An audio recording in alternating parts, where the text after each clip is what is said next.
Managing a data crisis is one of the top priorities of most major organizations, from healthcare to tech companies to real estate to humanitarian aid. The list goes on, and no business is immune to the detrimental vulnerabilities of a cybersecurity attack or data leak. My name is Kristen Kirk, and I am here with my colleagues Bhavan, Jonathan, and Susanna to discuss why data needs protection and how it is essential to the success and prosperity of business. Next slide. Data is vulnerable in the Internet of Things ecosystems, according to Qureshi 2025. Employees, partners, customers, patients, and so many more individuals have continuous access to data. Therefore, data is constantly moving and is very difficult to contain. It takes a great deal of high quality information technology systems, processes, and training to ensure security from threats. Next slide. At times, it can be challenging to pinpoint the cause and overall impact. In order to address the concerns, passwords must be strong and regularly updated. Additionally, a password manager can help secure data. However, despite the best efforts, access can still be gained by bad actors that find loopholes in the system. For example, according to Adler 2025, access was gained through a vulnerable Citrix remote access service, which lacked multi-factor authentication. A disgruntled employee or an employee seeking monetary gain may take criminal action. However, the employee may be unaware that they may face a criminal penalty of up to $50,000 or 1 year imprisonment, according to the Department of Health and Human Services Enforcement and Penalty Office 2025. Next slide. In addition to securing data, there are concerns amongst credibility and process conflict. Strategies are typically put in place to alleviate conflict within an organization by building credibility and trust.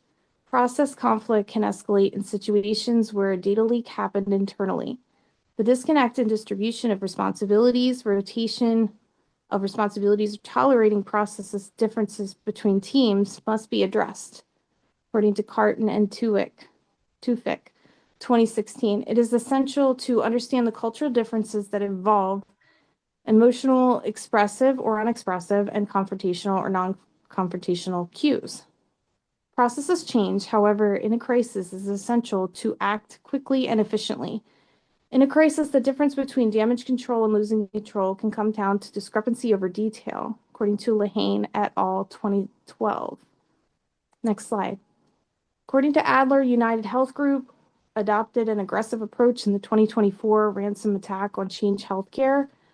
You need to lock access, seize equipment, find an IP address, notify the individuals that are affected, and train. So it takes a level of process procurement, management, trust, credibility, and honoring the honor code of conduct within an organization and within a partnership. It also requires initiative by patients and their customers to keep their own data infrastructure secure by following guidelines and education. For example, Johns Hopkins Health System and various entities are required to maintain ongoing trainings for data security. Now on to Bhavan to discuss technological infrastructure, vulnerability, and solutions. Thank you, Kristen. Organizations today face an unavoidable reality. Data breaches can happen at any time, and when they do, they create both a technical and a public crisis.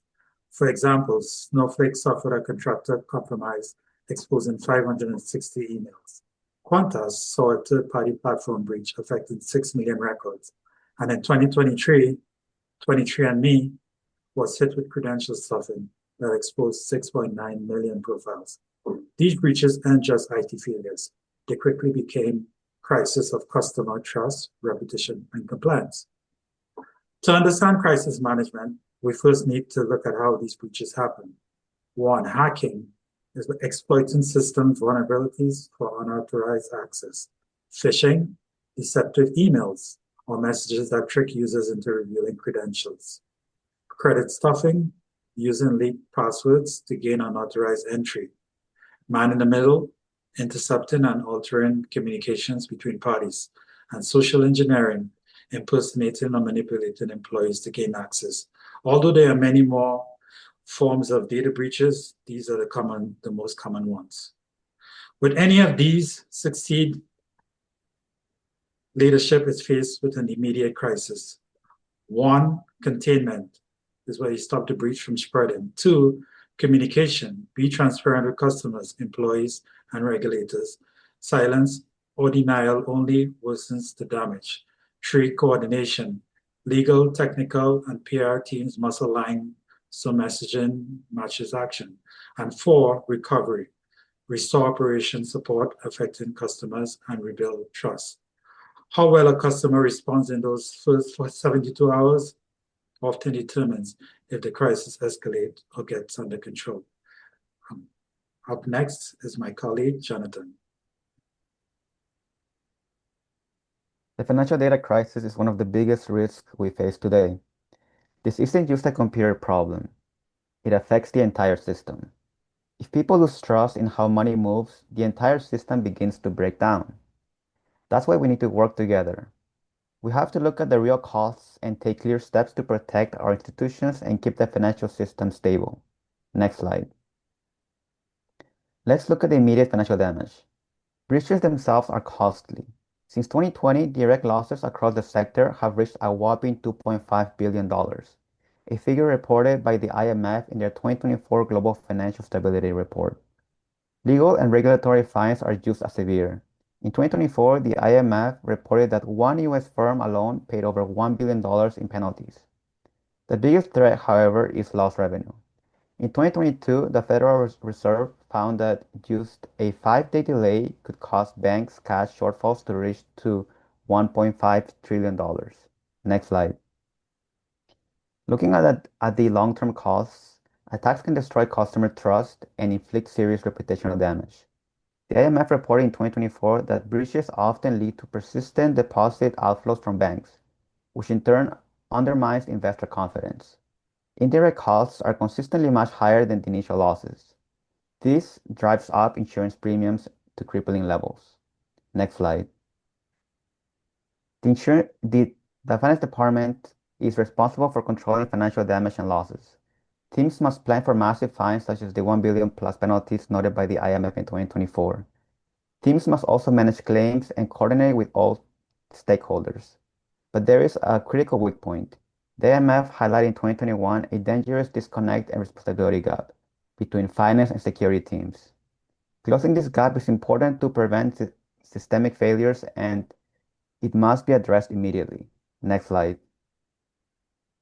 Here's the action plan. We need to invest in strong cybersecurity and keep awareness high across all teams. The IMF noted in 2024 that firms should develop and regularly test strong and quick response and recovery plans. This is really the only way to reduce the multi-trillion-dollar systemic risk. As Coitus and colleagues pointed out in 2022, international cooperation is also key, because the threat of extreme losses keeps growing, and the IMF emphasizes that securing the financial system requires all of us to work together. Now on to Susanna to talk about data leaks and humanitarian assistance. Thanks, Jonathan. According to the International Committee of the Red Cross, breaches of humanitarian data can pose significant risks to safety of vulnerable populations, while also undermining the mission of humanitarian organizations.